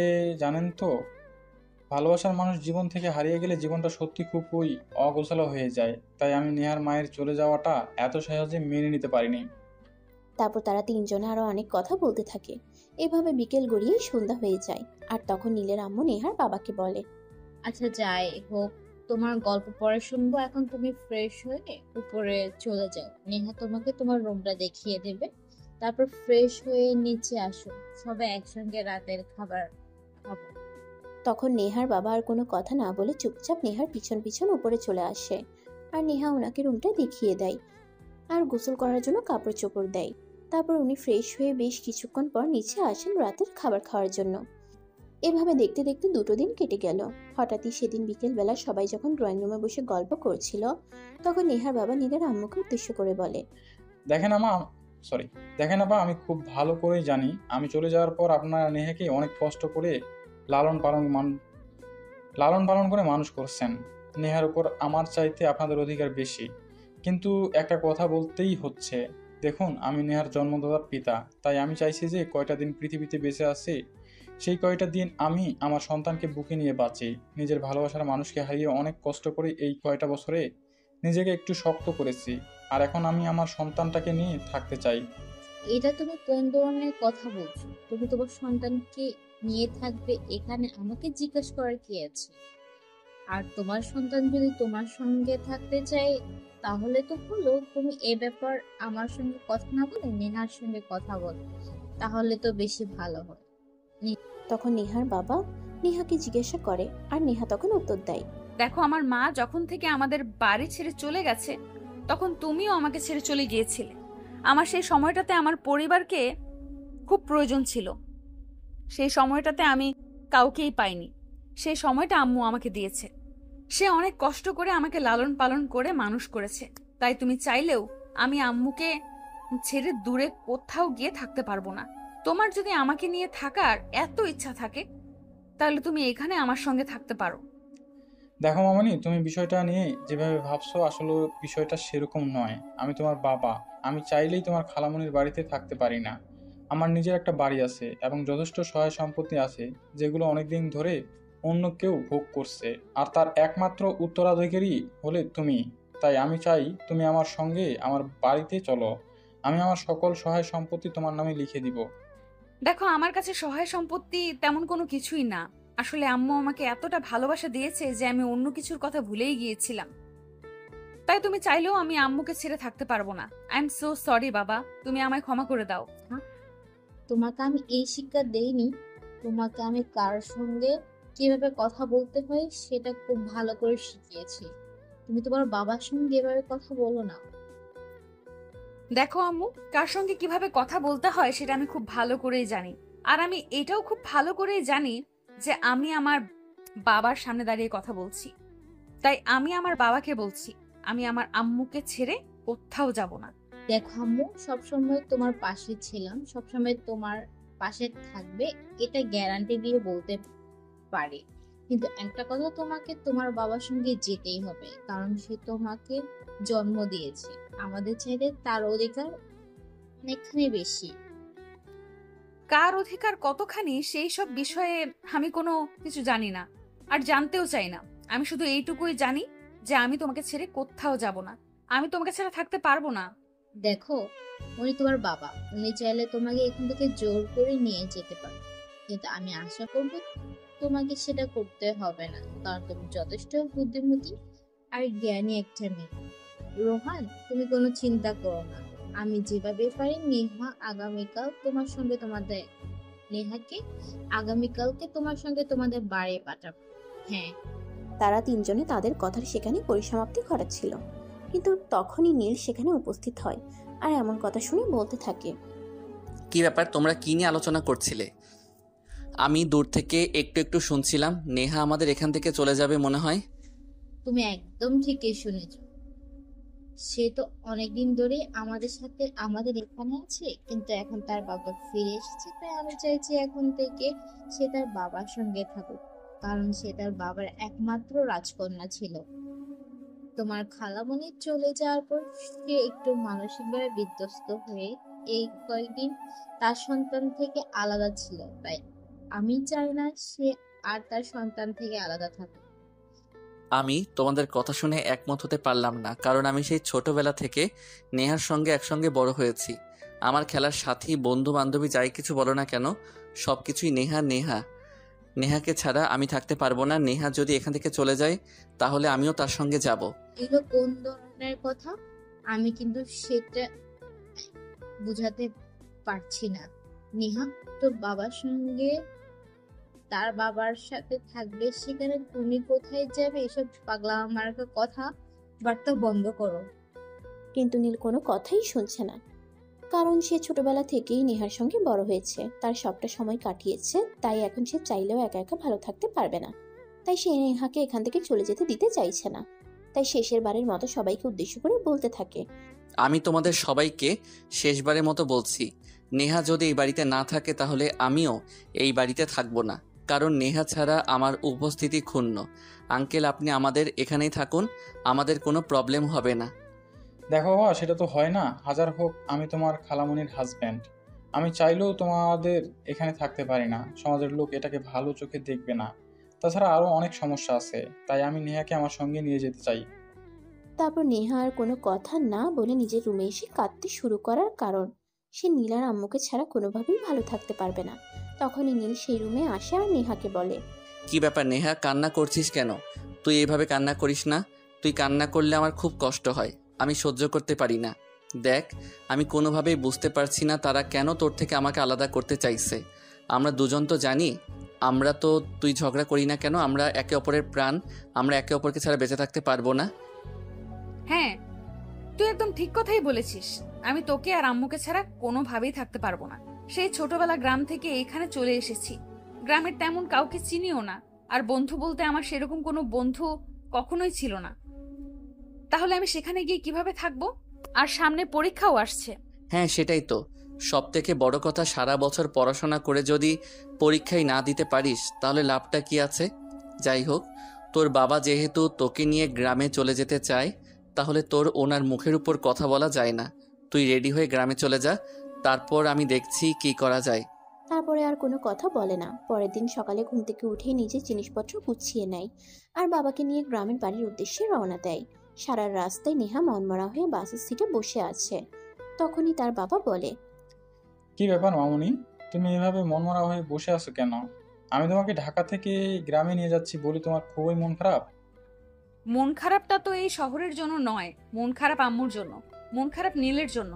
আমি তাদের দুজনকে ছেড়ে কিভাবে থাকবো সেটা ভেবেই খুব কষ্ট হচ্ছে। প্লিজ তুমি আমাকে শহরেই থাকতে দাও। নেহা দেখো, আমি তোমার বাবা, তাই আমি তোমাকে শেষবারের মতো বলছি, আমি এই বিষয়ে তোমার কাছ থেকে আর কোনো কথা শুনতে চাই না। আমি যেটা বলেছি সেটাই হবে। তখন নেহা আর কোনো কথা বলে না, চুপচাপ জানালার পাশের সিটে বসে মনোযোগ দিয়ে কাঁদতে থাকে। তখন তার বাবাও আর তাকে কিছু বলে না, কারণ তিনি ভালোভাবেই বুঝতে পারেন এখন কিছু বলতে গেলে নেহা হয়তো আরো অনেক বেশি কান্না করতে শুরু করবে। যাই হোক, এভাবে দেখতে দেখতে তাদের গন্তব্যস্থলে পৌঁছে গেল। স্টেশন থেকে নেমে নেহার বাবা একটা অটো নেয় আর তাদের বাড়ির সামনে চলে আসে। বাবা, ওই যে সামনের বাড়িটা দেখা যাচ্ছে, ওইটাই তো আমাদের বাড়ি, তাই না? দেখলে নিজের বাড়ির প্রতি কতটা টান আর কতটা মায়া কাজ করে। তুমি দূর থেকে দেখেই নিজের বাড়িটা একদম চিনে ফেলেছ। আসলে নিজের বসবাসের মতো ভালোবাসার জায়গা আর একটাও নেই। হ্যাঁ বাবা, তুমি একদম ঠিক কথাই বলেছো। আসলে আমি আমার ছোটবেলাটা এখানে কাটিয়েছি, আমার ভালো লাগার সময়টা এখানে কাটিয়েছি। এখানকার সব কিছু আমার খুবই পরিচিত আর চেনা। তারপর নেহা আর তার বাবা দুজনে মিলে কথা বলতে বলতে বাড়ির ভিতরে প্রবেশ করে। যদিও তাদের বাড়িটা অনেকদিন ধরে পরিত্যক্ত অবস্থায় পড়েছিল। তারপর চলে গেল আরো বেশ অনেকদিন। নেহা আর তার বাবা দুজনে মিলে তাদের বাড়িটাকে অনেকটা গুছিয়ে নিয়েছে। সেদিন হঠাৎ করেই নীল নেহাকে ফোন করে। তোদের বাড়ির ঠিকানা দে, আমি আজকে আসব। আমি তোকে ছাড়া আর থাকতে পারছি না, আমার নিঃশ্বাস বন্ধ হয়ে আসছে। আরে, এটা তুই কি বলছিস? সামনে পরীক্ষা, এখন এখানে চলে আসলে হবে না। আর এক সপ্তাহ বাকি আছে, আগে পরীক্ষাটা দে, পরীক্ষা শেষ হোক তারপর আইস। দেখ, আমি তোকে তোদের বাড়ির ঠিকানা দিতে বলেছি, অন্য কথা বলতে বলিনি। তুই যদি তোদের বাড়ির ঠিকানা না দিস তাহলে আমি নিজেই নেত্রকোনায় চলে আসব, আর তারপর যেভাবেই পারি তোর ঠিকানা খুঁজে নেব। এখন বল তুই কোনটা করবি? নেহা পড়ে গেল মহা বিপদে। সে কি করবে কিছুই ভেবে পাচ্ছে না, কারণ এক সপ্তাহ পরে তাদের ফাইনাল ইয়ারের পরীক্ষা। আর এখনই যদি নীল এখানে চলে আসে তাহলে ঠিকমতো পড়াশোনা হবে না, আর পড়াশোনা ঠিকমতো না হলে পরীক্ষার রেজাল্ট খারাপ হবে। নেহা এটা কোনোভাবেই চায় না, তাই সে নীলকে বোঝাতে শুরু করে। কিন্তু নীল কোনো কথাই শুনবে না। সে যেটা সিদ্ধান্ত নিয়েছে সে সেটাই করবে। দেখ নেহা, আমাকে এত বুঝিয়ে সুজিয়ে কোনো কাজ হবে না। আমি যেটা সিদ্ধান্ত নিয়েছি আমি সেটাই করব। আমি রেডি হয়ে বাসা থেকে বের হয়ে গেছি, তুই তোদের ঠিকানা বল। তারপর নেহা নীলকে তাদের বাড়ির ঠিকানা দেয় আর সঙ্গে সঙ্গেই সেই নীলের আম্মুকে ফোন করে। আসসালামু আলাইকুম আম্মু, কেমন আছো? এই তো আমি আছি ভালো। কিন্তু তুমি তো গ্রামে যাওয়ার পর আমাকে একদম ভুলে গেছো। আমাকে এখন আর আগের মতো কল দাও না। আজ 2 দিন পর কল দিয়েছো। তুমি জানো তোমার কন্ট্রোল না শুনলে আমার একদমই ভালো লাগে না। কি আমিও তোমাকে খুব মিস করছি, সেই জন্যই তো আমি এখানে আসতে চাইছিলাম না, কিন্তু তুমি তো নিজেই আমাকে জোর করে এখানে পাঠিয়ে দিলে। করবো বল? তোর বাবা তোকে নিয়ে যেতে চাইছে, এখানে আমি তোকে আটকে রাখি কিভাবে? হাজার হোক সে তোর জন্মদাতার পিতা, তাই তো আমি তার সঙ্গে যেতে দিলাম। তোর বাবা ছাড়া অন্য কেউ আসলে আমি তোকে কখনোই দিতাম না। আচ্ছা, কি করছিস এখন? এই তো সবেমাত্র তোমার ছেলের সঙ্গে কথা বললাম। তোমার ছেলে নাকি সব কিছু ফেলে রেখে আমার এখানে চলে আসছে। সামনে তার পরীক্ষা, কিন্তু এখন এইখানে আসার কি দরকার? সে তোকে ছাড়া কোনোভাবে থাকতে পারছে না নাকি? নিঃশ্বাস বন্ধ হয়ে আসছে। আমি নিজেও তাকে অনেকবার ওখানে যাওয়ার জন্য মানা করেছি, কিন্তু সে আমার কোনো কথা শুনেনি। সে যে তোর কাছেই যাবেই। তারপর নেহা আম্মুর সঙ্গে আরো বেশ কিছুক্ষণ কথা বলে ফোন রেখে দেয়। আর এদিকে অপেক্ষা করতে থাকে নীল কখন আসবে। দেখতে দেখতে বিকেল হয়ে গেল। নেহা বাড়ির বাইরের বাগানে বসে আছে। এমন সময় হঠাৎ দেখলো নীল আসছে। নেহা উঠে দাঁড়াতেই নীল তার দিকে তাকায়, আর তখনই দৌড়ে এসে নেহাকে জড়িয়ে ধরে বলে, এই পাষাণ বেঈমান, তুই এতদিন ধরে আমাকে ছাড়া কেমনে আছিস? আমি তো তোকে ছাড়া থাকতে পারছিলাম না। আমার নিঃশ্বাস বন্ধ হয়ে আসছিল, তাই তো আমি তোর কাছে চলে এলাম। আমারও তোকে ছাড়া থাকতে অনেক কষ্ট হচ্ছিল, কিন্তু কি করব বল। আমি তো তোদের এখানে থাকতে চেয়েছিলাম। আম্মু আর বাবা দুজন মিলে আমাকে এখানে নিয়ে আসার বন্দোবস্ত করলো। যাই হোক, এখন আর কোনো কথা নয়, বাড়ির ভেতরে চল বিশ্রাম নিবি, তারপর তোর সঙ্গে কথা বলবো। তারপর নেহা নীল দুজনেই বাড়ির ভিতরে চলে আসে। নীল একটু বিশ্রাম নেয়, আর এদিকে নেহা নিজের হাতে নীলের জন্য বেশ কয়েক পদের রান্না করে। রান্না শেষ হলে নেহা নীলকে খাবার টেবিলে ডাকে। তারপর নেহার বাবা সহ তিনজনের রাতের খাবার খেতে বসে। নীল খাবার খেতে খেতে বলল, আরে তুই তো দেখছি কয়দিনে পাকা রাঁধুনি হয়ে গেছিস। আমাদের বাড়িতে যখন থাকতি তখন তো রান্নাঘরের ধারে কাছেও যেতি না, আর এখন নিজে কত সুন্দর খাবার রান্না করেছিস। কি করব বল, সেখানে তো আম্মু ছিল। আম্মুর নিজের হাতে রান্না করে আমাদের সবাইকে খাওয়াতো, কিন্তু এখানে তো কেউ নেই। এখানে তো আমার সমস্ত কাজ আমার নিজের হাতেই করতে হয়, তাই রান্না করাটা এখন শিখে গেছি। যাই হোক, খাবার কেমন হয়েছে সেটাই বল। তোর হাতের রান্না কখনো খারাপ হতে পারে? অনেক ভালো হয়েছে। যাই হোক নেহা, আমি তো আগে কখনো গ্রামে আসিনি, তাই আগামীকাল তুই আমাকে সারাটা গ্রাম ঘুরে দেখাবি। আমার না গ্রাম দেখার অনেক ইচ্ছে। আচ্ছা বাবা, ঠিক আছে, কোনো সমস্যা নেই। তুমি আগামীকাল নেহাকে নিয়ে আমাদের পুরো গ্রামটা একবার ঘুরে দেখো, আশা করি তোমার ভালো লাগবে। নেহা কি বলেছি শুনেছিস তো? হ্যাঁ বাবা, ঠিক আছে, কোনো সমস্যা নেই। তোমাকে এই বিষয়ে কোনো চিন্তা করতে হবে না। আমি আগামীকাল নীলকে নিয়ে সারা গ্রাম একবার ঘুরে দেখব, কারণ আমি তো অনেকদিন আগেই গ্রাম থেকে চলে গেছি, আর শহরে চলে যাওয়ার পর তো গ্রামে কখনো আসাই হয়নি। এইভাবে কথা বলতে বলতে সবার খাওয়া দাওয়া শেষ হলে যে যার যার রুমে চলে যায়। নীল তার রুমে শুয়ে আছে, কিন্তু কোনোভাবেই ঘুম আসছিল না। তাই সে নেহার রুমে দরজার সামনে দাঁড়িয়ে নক করে। এই নেহা, ঘুমিয়ে গেছিস নাকি? না ঘুমালে দরজাটা একটু খোল, তোর সঙ্গে বসে একটু গল্প করব। আরে তুই এখনো ঘুমাসনি কেন? রাত তো 12টার মতো বেজে গেছে। সারা দিন জার্নি করে এসেছিস, তবুও তো শরীর ক্লান্ত হয়নি? যেখানে তুই আছিস সেখানে শরীর ক্লান্ত হওয়ার জো আছে? এখন দরজাটা খুলে আমি তোর সঙ্গে একটু গল্প করব। তারপর নেহা বিছানা ছেড়ে নেমে দরজাটা খুলে দেয়, আর নীল রুমের ভিতরে আসে। তারপর দুজনে গল্প করতে থাকে। এভাবে রাত প্রায় 3টের মতো বেজে যায়। তখন নেহা হঠাৎ নীলকে বলে, এই হাদারাম, এবার নিজের রুমে যা আর ঘুমিয়ে পড়। রাত 3টা বেজে গেছে, আমাকে আবার সকাল সকাল ঘুম থেকে উঠতে হবে, কারণ সবার জন্য সকালের নাস্তা তৈরি করতে হবে। এখন যদি না ঘুমাই তাহলে সকালে উঠতে পারবো না। কিন্তু আমার তো তোকে ছেড়ে যেতে মন চাইছে না, কারণ এতদিন পর তোকে কাছে পেয়েছি। আমার তো মন চাইছে ওই দিনের মতো আজও তোকে জড়িয়ে ধরে ঘুমাই। মানে আমি ওই দিনের কথা বলছি যেদিন আমাদের বাসায় অনেক গেস্ট এসেছিল, আর তোর ঘুমানোর জায়গা ছিল না বলে তুই আমার রুমে ঘুমিয়েছিলি। চুপচাপ কোনো কথা না বলে এখান থেকে যা আর রুমে গিয়ে ঘুমিয়ে পড়। কালকে তো আমি তোকে নিয়ে সারা গ্রাম ঘুরবো, তখন ঘুরতে ঘুরতে গল্প করা যাবে। এখন আর কোনো কথা নয়, চুপচাপ রুমে যা। তারপর নীল নিজের রুমে চলে যায় আর ঘুমিয়ে পড়ে। এদিকে দেখতে দেখতে সকাল হয়ে যায়। সকাল হতেই নেহার বাবা তাকে ডাক দেয়। কি ব্যাপার মামুনি, তুমি তো বাড়িতে আসার পর থেকে কখনোই এত দেরি করে ঘুম থেকে উঠো না, তাহলে আজ কি হলো? এখনো ঘুম থেকে উঠছো না কেন? বাড়িতে মেহমান আছে, নাস্তা বানাতে হবে তো। বাবার গলার আওয়াজ শুনে নেহা ঘুম থেকে উঠে চোখ কসলাতে কসলাতে রুমের দরজা খুলে। তখন তার বাবা তাকে বলে, কি ব্যাপার মামুনি, কি হয়েছে? এখন তো সকাল 8টার মতো বেজে গেছে, তুমি তো কখনোই এত দেরিতে ঘুম থেকে উঠো না। আসলে বাবা, গতকাল রাত্রিরে তুমি ঘুমিয়ে পড়ার পর নীল আমার রুমে এসেছিল আমার সঙ্গে গল্প করার জন্য, আর তার সঙ্গে গল্প করতে করতে রাত 3টার মতো বেজে গেছিল, তাই সকাল কখন হয়ে গেছে বলতেই পারিনি। আচ্ছা ঠিক আছে, কোনো সমস্যা নেই, তুমি রুমে যাও, আমি কিছুক্ষণের মধ্যেই সবার জন্য নাস্তা তৈরি করছি। বলতে বলতে নেহা ওয়াশরুমে চলে যায় ফ্রেশ হওয়ার জন্য। তারপর ফ্রেশ হয়ে এসে নাস্তা বানাতে শুরু করে। সবাই একসঙ্গে নাস্তা করে। নাস্তা শেষ হলে নেহা নিজের রুমে আসে, আর তখনই হঠাৎ তার ফোনের রিংটোন বেজে ওঠে। সে মোবাইলটা হাতে নিয়ে দেখে তার বান্ধবী রিমি তাকে ফোন করেছে। ব্যাপার দোস্ত, করে এভাবে হঠাৎ করে উধাও হয়ে গেলি কেন? নীলের কাছে জানতে পারলাম তুই নাকি বাড়িতে চলে গেছিস। হ্যাঁ, সে তো 1 সপ্তাহের বেশি হলো আমি গ্রামের বাড়িতে চলে এসেছি। আর গতকাল তো নীল আমার এখানে এসেছে আমার সঙ্গে দেখা করতে। দোস্ত, তোকে একটা কথা বলার জন্য আমি ফোন করেছি। আমার মনে হয় নীল তোকে ভালোবেসে ফেলেছে, সে তোর প্রেমে পড়ে গিয়েছে। তাই তোর এভাবে চলে যাওয়াটা সে মেনে নিতে পারেনি, আর সেজন্যই এভাবে পাগলের মতো তোর কাছে ছুটে চলে গেছে। কিন্তু আমার মনে হয় তোর মাথায় সমস্যা আছে, কারণ আমরা আপন খালাতো ভাই বোন। আমি তোকে কখনোই আমার প্রেমিকের চোখে দেখিনি, আর কখনো দেখবোও না। তাই যতটা সম্ভব তুই ভুল করেছিস। আরে বাবা, আমি ভুল করতে যাব কেন? তুই যে কয়দিন ধরে বাড়িতে গেছিস সেই কয়দিন ধরে নীল সম্পূর্ণ সময়টা আমার সঙ্গে কাটিয়েছে। তাই আমি খুব ভালোভাবেই বুঝতে পেরেছি কি হয়েছে না হয়েছে। তুই কি আমাকে এসব ফালতু কথা বলার জন্য ফোন করেছিস নাকি? তুই তো খুব ভালো করে জানিস এসব ফালতু মার্কা কথাবার্তা আমি একদম চয়েস করি না। তাই যদি তোর দরকারি কোনো কথা থাকে বলতে পারিস, নয়তো ফোনটা রাখ। আরে বাবা, তুই আমার সঙ্গে এভাবে কথা কেন বলছিস?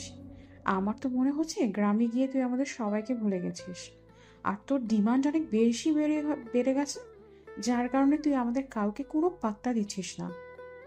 তুই যদি এরকমটা মনে করে থাকিস, তাহলে এরকমটার কারণ তোর মনে যে স্বপ্ন সেটা মনে হয় কোনো দিনই সত্যি হবে না। আর একটা কথা, আমাকে নিয়ে কখনোই এসব ফালতু চিন্তা ভাবনা করবি না। একদম সস্তার চিন্তা ভাবনা আমার একদমই পছন্দ নয়। যাই হোক, আঙ্কেল আন্টি কেমন আছে সেটাই বল। সবাই খুব ভালো আছে। আচ্ছা, তুই কি পরীক্ষা দিতে আসবি নাকি আসবি না? সেটা তো আমি এখনো বলতে পারছি না। সেই সব কিছু ডিপেন্ড করছে আমার বাবার উপর। আমার বাবা যদি আমাকে পরীক্ষা দিতে যেতে দেয় তাহলে আমি পরীক্ষা দেব, আর নয়তো হয়তো পরীক্ষা দেওয়া হবে না। তোর প্রস্তুতি কেমন চলছে? এই তো চলছে কোনো রকম। যাই হোক দোস্ত, এখন আমি রাখছি। আর রাখার আগে একটা কথা তোকে শেষবারের মতো আবারও বলছি, নীল তোকে ভালোবাসে, আর সেটা আজ হোক বা কাল তুই প্রমাণ পেয়ে যাবি। আর তখন আমাকে বলিস আমার কথা মিথ্যে ছিল কিনা। তোর কথা যেন মিথ্যে হয়, আমি সেটাই সবসময় প্রার্থনা করি, কারণ খালাতো ভাইকে হাজবেন্ড বানানোর কোনো ইচ্ছে আমার নাই। কথাটা বলে একটা দুষ্টুমি মার্কা হাসি দিল নেহা। ফোনটা কেটে দেখতে দেখতে দুপুর হয়ে যায়। তারপর নীল, নেহা আর তার বাবা তিনজনে দুপুরের খাবার খেয়ে নীল নেহা দুজনে বের হয়ে পড়ে গ্রামটা ঘুরে দেখার উদ্দেশ্যে। দুজন মিলে বেশ অনেকক্ষণ ঘোরাঘুরি করে, আর এদিকে দেখতে দেখতে সন্ধ্যা হয়ে যায়। বাড়ি থেকে ফিরছিল, তখনই হঠাৎ নীল নেহাকে বলে ওঠে, আছে নেহা, যদি কোনোদিন আমি তোর সামনে আমার ভালোবাসার প্রস্তাব নিয়ে দাঁড়াই, তাহলে কি তুই আমাকে ফিরিয়ে দিবি? তুই আমার খালাতো ভাই, তুই কেন আমাকে ভালোবাসার প্রস্তাব দিবি? আর তুই আমাকে ভালোবাসার প্রস্তাব দিলেও আমি তোকে একসেপ্ট করব না, কারণ তুই আমার খালাতো ভাই। ছোটবেলা থেকে তোদের বাড়ি থেকেছি, খেয়ে পড়ে মানুষ হয়েছি। যেখানে নুন খেয়েছি সেখানে নিমক হারামি করতে চাই না। আমি যদি তোকে ভালোবেসে বিয়ে করি তাহলে তোর পরিবারের কাছে আমাকে ছোট হতে হবে, আর এটা আমি কখনোই চাই না। দেখ নেহা, ভালোবাসা কোনো অপরাধ নয় যে কেউ চাইলে যে কাউকে ভালোবাসতেই পারে। ভালোবাসা একটা পবিত্র জিনিস। আর একটা কথা মনে রাখিস, সবাইকে ভালোবাসা যায় না। কিছু স্পেশাল মানুষ জীবনে স্পেশালভাবে আসে, যাদেরকে ভালোবেসে আগলে রাখা যায়। হয়েছে হয়েছে, তোর প্রেম গুরুর ডায়লগ বন্ধ করে। এইসব ডায়লগ আমার একদমই পছন্দ নয়। এখন সন্ধ্যা হয়ে গেছে, চুপচাপ কোনো কথা না বলে বাড়িতে চল। বাবা হয়তো আমাদের জন্য অপেক্ষা করছে। আমার মনে হয় তুই আমার কথাটাই এড়িয়ে চলার চেষ্টা করছিস। দেখ, আমি সত্যি বলছি, যদি কখনো তোর সামনে ভালোবাসার প্রস্তাব নিয়ে দাঁড়াই তাহলে তুই আমাকে ফিরিয়ে দিস না। এসব ফালতু কথা বলার সময় নেই, চুপচাপ বাড়িতে চল। সন্ধ্যা হয়ে গেছে, তারপর ঠান্ডা মাথায় চিন্তা ভাবনা করে ভেবে দেখবো তোকে কি বলা যায়। বলতে বলতে নীল নেহা দুজনেই বাড়িতে চলে আসে। এরপর চলে গেল আরো 2-3 দিন। সেদিন দুপুরবেলা তিনজনে একসঙ্গে খেতে বসেছে। এমন সময় হঠাৎ নেহার বাবা বলে উঠল, নীল, তোমাকে একটা কথা বলার ছিল। গত পরশুদিন বিকালবেলা যখন আমি বের হয়েছিলাম তখন আমার ছোটবেলার এক বন্ধুর সঙ্গে দেখা হয়েছিল। তার একটা ছেলে আছে, শহরে থাকে, যা কোম্পানিতে চাকরি করছে। সে আমার মেয়েকে দেখছি, আমার মেয়েকে তার পছন্দ হয়েছে, তাই সে চাইছিল আমার মেয়েকে তার বাড়ির বউ বানিয়ে নিতে। সে আপনার মেয়ে, আপনার যা ইচ্ছা হয় তাই করতে পারেন, কিন্তু আমার মনে হয়নি আগে এখনই বিয়ে দেওয়াটা ঠিক হবে। না, কারণ সামনে তার উজ্জ্বল ভবিষ্যৎ অপেক্ষা করছে। সে এখন পড়াশোনা করছে, আগে তার পড়াশোনাটা তাকে শেষ করতে দিন। হ্যাঁ, সে আমার বন্ধু, আমাকে বলেছে সে আমার মেয়েকে বিয়ের পর পড়াশোনা করাতে দিবে। আমি আমার বন্ধুকে সেই ছোটবেলা থেকেই খুব ভালো করে চিনি, তাই আমার মনে হয় আমার বন্ধু আমার সঙ্গে কোনো নাফরমানি করবে না। কেউ আপনাকে একটা কথা বললো আর আপনি সঙ্গে সঙ্গে সেই কথাটা বিশ্বাস করে নিলেন। আপনি এরকম কেন বলেন তো? বিয়ের আগে সবাই বলে মেয়েদেরকে তারা প্রায়োরিটি দিবে, কিন্তু বিয়ের পর আর সেরকম কোনো কথাই কেউ রাখে না। তাই আমি বলবো এই লোকটাকে বিশ্বাস করা আপনার উচিত হবে না। কিন্তু দেখোনি, আমি মানুষ আজ না হোক কাল তাকে বিয়ে তো দিতেই হবে। তাকে তো আর সারা জীবন আমি আমার কাছে রাখতে পারবো না। আর বিয়ে দিতে হলে কাউকে না কাউকে তো বিশ্বাস করতেই হবে। সেখানে যদি আমি আমার বন্ধুর ছেলেকে বিশ্বাস করি তাহলে ক্ষতি কি? তাছাড়া আমার বন্ধু যেখানে রয়েছে সেখানে আমার মেয়ে ইনশাল্লাহ ভালো থাকবে। আমি আপনাকে বললাম তো নেহাকে এখনই বিয়ে দেওয়া যাবে না, তারপর আপনি কেন আমার কথা শুনছেন না? বারবার আপনার কথাই বলে যাচ্ছে। বলতে বলতে নীল অনেকটাই উত্তেজিত হয়ে পড়ে। এটা দেখে নেহা বলতে থাকে শান্ত হওয়ার জন্য, কিন্তু নীল কোনোভাবেই শান্ত হচ্ছিল না। সে যেন ক্রমশই রেগে আগুন হচ্ছিল। তাই নেহা নীলকে বলে, নীল, এসব কি হচ্ছে? আমি তোদের বাড়িতে এতদিন থেকেছি, দেখেছিস কখনো আমি তোর বাবা মায়ের সঙ্গে এরকম আচরণ করেছি? আর তুই এই কয়দিন হলো আমার বাড়িতে এসেছিস আর এসেই আমার বাবার সঙ্গে এরকম অসভ্যের মতো আচরণ করছিস কেন? I am so sorry Neha, কিন্তু একটা কথা আমাকে বলতেই হচ্ছে। আমি ওনাকে কতবার বলছি তোকে এখন বিয়ে দেওয়া যাবে না, কিন্তু উনি আমার কোনো কথা শুনছেন না কেন? উনি আমার বাবা আর আমি ওনার মেয়ে। আমার সম্পূর্ণ বিষয়ে সিদ্ধান্ত নেওয়ার অধিকার ওনার রয়েছে, তাই আমার বিয়ের বিষয়ে সিদ্ধান্ত নেওয়ার অধিকার ওনার রয়েছে। তাই আমি বলবো, তুই যেটা করছিস একদম ভুল কাজ করছিস। আমার বাবার কাছে তুই এক্ষুনি মাফ চাইবি। ঠিক আছে, মাফ আমি চেয়ে নিব।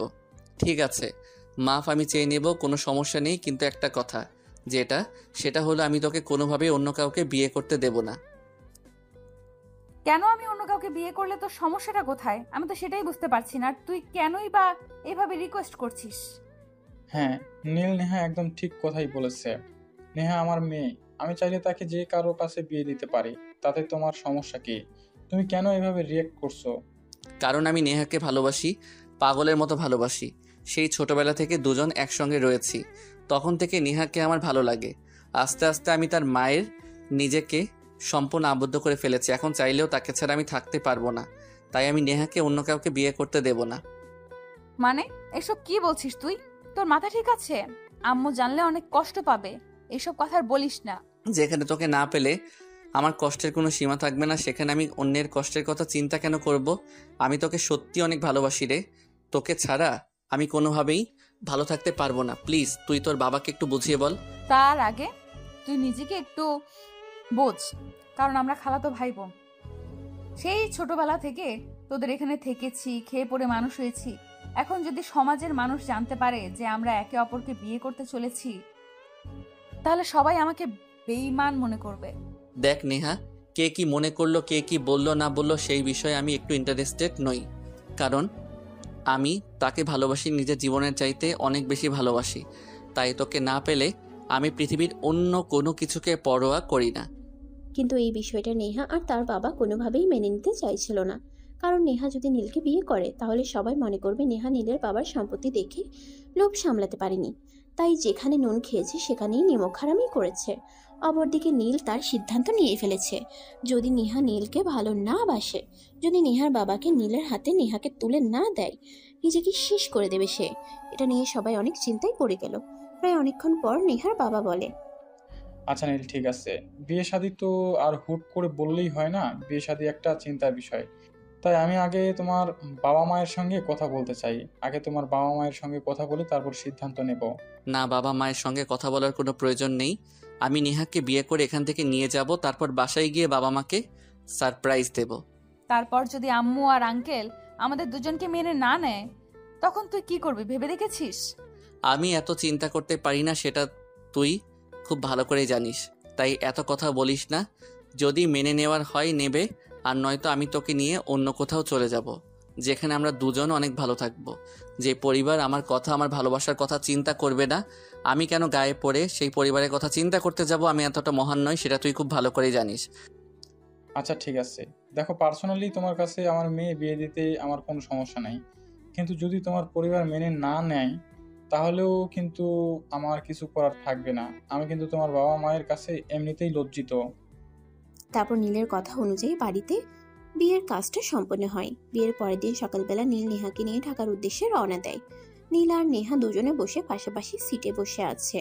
এমন সময় হঠাৎ নেহা নীলকে বলে, দেখ নীল, আমার কিন্তু খুব ভয় করছে। যদি আম্মু আর আঙ্কেল আমাদের দুজনকে মেনে না নেয়, তাহলে আমরা কোথায় যাব, কি করব, তার তো কোনো ঠিক ঠিকানা নেই। আচ্ছা নেহা, তুই কি আমাকে একটু ভরসা করিস না? তুই আমার উপর ভরসা রাখ, আমি সবটা সামলে নেব। আর আমার বাবা মায়ের উপর আমার যথেষ্ট ভরসা আছে, তারা আমার ভালোবাসাকে কখনোই অপমান করবে না, অবমাননাও করবে না। তোকে আমি যথেষ্ট বিশ্বাস করি আর ভরসা করি, কিন্তু তারপরেও কেন জানি না আমার মনে একটু ভয় ভয় লাগছে। আচ্ছা যাই হোক, যা আছে কপালে। তারপর নীল নেহা দুজনে চুপ হয়ে বসে থাকে। এভাবে দেখতে দেখতে তারা ঢাকায় পৌঁছে গেল। স্টপ থেকে নেমে নীল একটা সিএনজি ভাড়া করলো আর সিএনজিতে করে বাসায় চলে আসে। দরজার সামনে দাঁড়িয়ে কলিং বেল চাপ দেয়, কিন্তু কেউ দরজা খুলছে না। প্রায় 5 মিনিট পর নীলের মা এসে দরজা খুলে আর দুজনকে একসঙ্গে দেখেই বলে, আমি বলি যা দুটো একসঙ্গে, কিন্তু নেহা তুই এভাবে বসে দিয়ে আছিস কেন? মানে আম্মু, আমি সবকিছু তোমাকে পরে বুঝিয়ে বলছি, কিন্তু আগে তুমি নেহাকে বরণ করে গড়ে তোলো। কি বলছিস? কিছুই বুঝতে পারছি না। নেহা তো বউ সেজে আছে, কিন্তু তার জামাই কই? দেখ, এত কিছু তোমাকে চিন্তা করতে হবে না, তোমাকে আমি যেটা বলেছি তুমি সেটাই করো। নেহাকে বরণ করে ঘরে তোলো। আমি কিন্তু কিছুই বুঝতে পারছি না, কি হয়েছে সেটা আগে আমাকে বল, তারপর আমি যা করার করছি। অতঃপর নীল তার মাকে সমস্ত ঘটনা খুলে বলে। আর সবকিছু শুনে তার মা তাকে বলে, তোর বউকে বরণ করে করে তুলবো না। তুই বিয়ে করেছিস, সেটা আমাকে জানাসনি কেন? তুই আমার একমাত্র ছেলে, তোর বিয়ে এভাবে হবে এটা আমি কোনো দিন কল্পনা করিনি। তোকে নিয়ে আমার অনেক আশা আকাঙ্ক্ষা, আমি কত আশা নিয়েছিলাম তোকে ধুমধামে সঙ্গে বিয়ে দেব। তো কি হয়েছে, এখন না হয় ধুমধুম করে অনুষ্ঠান করে নেবে, তাহলেই তো হয়ে যাবে। দেখো, তোমাদের মা ছেলের ঝগড়া তোমরা দুজনেই করো। আমার দাঁড়িয়ে থাকতে থাকতে পা ব্যথা হয়ে যাচ্ছে। আমাকে বরণ করে ঘরে নেবে নাকি আমি নিজে নিজেই চলে যাব? আরে এই মেয়ে বলে কি? তুই বলে আমার একমাত্র আদরের একমাত্র কলিজার টুকরার বউ, তোকে আমি বরণ করবো না তো কাকে করব? 2 মিনিট দ্বারা আমি শুধু বরণ ডালটা সাজিয়ে নিয়ে আসছি। হ্যালো। বলতে বলতে নীলের আম্মু বাড়ির ভিতরে চলে যায় আর কিছুক্ষণের মধ্যে বরণ ডালা এলে নেহাকে বরণ করে ঘরে তুলে। এরপর সেদিন রাত্রেই নীলের আম্মু নীলের আব্বুকে ফোন করে। আসসালামু আলাইকুম, কেমন আছো? ওয়ালাইকুম আসসালাম। এই তো আল্লাহর রহমতে ভালোই আছি। তোমাদের কি খবর? আর আমার ছেলে কেমন আছে? ইদানিং কাজের চাপে আছি, তাই তোমাদের খবর নিতে পারছি না। তো খুব একটা ভালো নয়। তোমার ছেলে বাইক অ্যাক্সিডেন্ট করেছে, তুমি যত দ্রুত সম্ভব বাসায় আসো। কি এসব কি বলছো তুমি? আমি তো তোমার কথা বিশ্বাসই করতে পারছি না। আর এই কারণেই তো আমি তোমাকে নিষেধ করেছিলাম ছেলেকে বাইক কিনে দেওয়ার কোনো প্রয়োজন নেই, কিন্তু তুমি তো আমার কোনো কথাই শুনলে না। ছেলে তোমার একমাত্র কলিজার টুকরো, সে যা চাইবে তাকে তোমার তাই দিতে হবে। এখন কি ঝগড়া করার সময়? তুমি আমার সঙ্গে ঝগড়া করবে নাকি বাসায় আসবে, কোনটা করবে তুমি নিজেই বলো। অফিসের কাজে। ঠিক আছে, তুমি ফোনটা রাখো, আমি একটু অফিসের কাজটা সামলে আজ বলতে বলতে নীলের আব্বু ফোনটা কেটে দেয় আর তারপর রাতেই বাংলাদেশে ফিরে আসে। সকালবেলা এসে বাসায় বসে। বলতে বলতে নীলের আব্বু ফোনটা কেটে দেয় আর তারপরের রাতেই বাংলাদেশে ফিরে আসে। সকালবেলা এসে বাসায় পৌঁছে দরজার সামনে দাঁড়িয়ে কলিং বেল চাপ দিতেই নেহা এসে দরজা খুলে দেয় আর নিজের শ্বশুর মশাইকে দেখে পা ছুঁয়ে সালাম করে। এটা দেখে নীলের আব্বু বলে, রাতেই দেশে ফিরছি। কি ব্যাপার নেহা, কি হয়েছে? তুমি হঠাৎ আমাকে সালাম করলে কেন?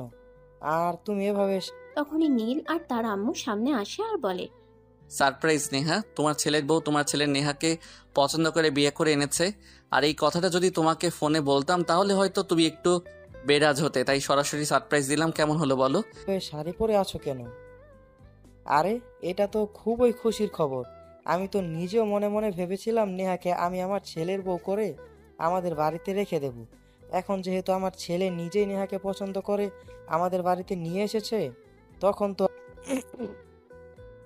তবে তোমরা আমাকে না জানিয়ে বিয়েটা করেছো, তাই আমার একটা দাবি আছে। সে তাও তোমার? আমি তো বুঝতে পারছি না তুমি কি চাইবে। যাই হোক, দেরি না করে ঝটপট বলে ফেলো। এই কথা আমি আগামী প্রথম কথা, আমি আগামী সপ্তাহে তোমাদের দুজনের বিয়ের রিসেপশন করব মহা ধুমধামের সঙ্গে। আর দ্বিতীয় কথা, আমি তোমাদের দুজনকে সিঙ্গাপুর হানিমুনে পাঠাতে চাই। মধ্যেই দাদা ভাই ডাক শুনতে চাই। বলতে এভাবে বলতে হয় নাকি? যাই হোক, রুমে যাও, ফ্রেশ হয়ে বিশ্রাম নাও, তারপর না হয় নতুন বউয়ের হাতে রান্না খেও। কি, এটা কিন্তু আমার অনেক ইচ্ছে। একদমই না। আমার বাড়িতে রাজরানীর মতো থাকবে, আগে যেমন ছিল হ্যাঁ আব্বু, একদমই তাই। কিন্তু আমি তো আম্মু আর নেহা দুজনের মধ্যে কাউকে এই কথাটা শোনাতে পারছি না। আমরা এখন যেহেতু তুমি এসে গেছো, তাই আমার দলটা একটু ভারী হয়েছে। আর তুমি তো বাড়ির কর্তা, তোমার সিদ্ধান্ত এই বাড়িতে বহাল থাকবে। হ্যাঁ, বললেই হলো। আমি বাড়ির বউ, আর আমার কোনো দায়িত্ব থাকবে না এমনটা হলে আমি এই বাড়িতেই থাকবো না। এখন তো আর আপনাকে আঙ্কেল বলা যাবে না, বাবা বলতে হবে। যাই হোক বাবা, আপনি নিজের রুমে যান আর ফ্রেশ হয়ে আসুন। আমি নিজের হাতে আপনার জন্য নাস্তা বানাবো। সে কেন সংসারের দায়িত্ব নিতে যাবে? ঠিক আছে বৌমা, আমি আজ স্পেশালি তোমার হাতের নাস্তা খাবো, কিন্তু শুধুমাত্র আজকের জন্যই। বলতে বলতেই নেহার শ্বশুর মশাই নিজের রুমে চলে যায়। আর বেশ কিছুক্ষণ পর নাস্তা করতে নিচে আসে। সবাই একসঙ্গে নাস্তার টেবিলে বসে নাস্তা করছে। এমন সময় নীলের বাবা হঠাৎ বলে ওঠে, খেতে পারতে না, আর এখন এত সরি। আরে বৌমা, তুমি তো আমাদের বাড়িতে যখন থাকতে তখন তো নিজে এক গ্লাস পানি নিয়ে শোনো, তোমাকে আরো একটা গুড নিউজ দেওয়া হয়নি। সেটা হলো নেহার বাবা ফিরে এসেছে। সে নেহাকে নিয়ে কয়েকদিনের জন্য নিজের বাড়ি গিয়েছিল, আর সেখানে গিয়ে সবকিছু শিখিয়েছে। আমার ছোট বোনের জামাইকে কোনটা? ও তাই নাকি? তাহলে আমার বিআই মশাই ওরফে আমার ছোট বোনের জামাইকে খবর দাও, আমি এসেছি এখানে। তখন নীলের মা আর কোনো দেরি না করে নেহার বাবাকে ফোন দেয় আর ঢাকায় আসতে বলে। ফোন পেয়ে আর দেরি না করে সোজা চলে আসে ঢাকায়। তারপর সবাই একসঙ্গে অনেক আনন্দের সময় কাটাতে থাকে।